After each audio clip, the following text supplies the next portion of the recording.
லேடிஸா உன்னால முடியாது, நீ எல்லாம் இதுக்கு லாக்கிப்பட்டு வரமாட்ட, விடு, நீ வந்து பிரோஜனம் இல்லை அப்படின்னு ஒத்த வார்த்தை சொல்லி பாருங்க, அந்த வேலையை முடிச்சுட்டு தான் முன்னாடி வந்து நிற்பாங்க அப்படின்லாம்.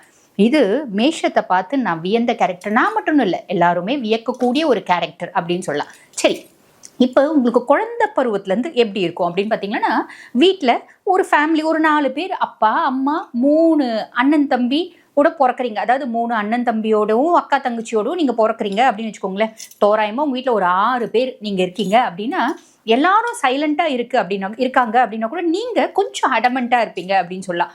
குழந்தையில வந்து பாருங்க, அவளுக்கு முதல்ல செஞ்சுட்டு, இல்லைன்னா அவகிட்ட ஓடியாடவே முடியாது அப்படின்னு உங்கள் அம்மா உங்களை வந்து அடிக்கடிக்கு சொல்லுவாங்க.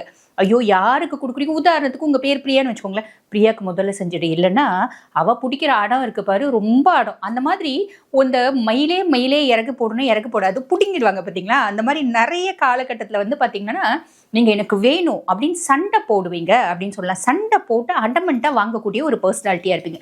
இது மேஷராசி அன்பர்கள் சின்ன வயசுலேருந்து இப்போ வரைக்கும் ஒரு முறையான உங்கள் லைஃப்பில் நீங்கள் சண்டை போட்டு சாதிச்சது அப்படின்றது இருக்கும். சண்டை போட்டு அடமெண்ட்டாக ஆர்கியூ பண்ணி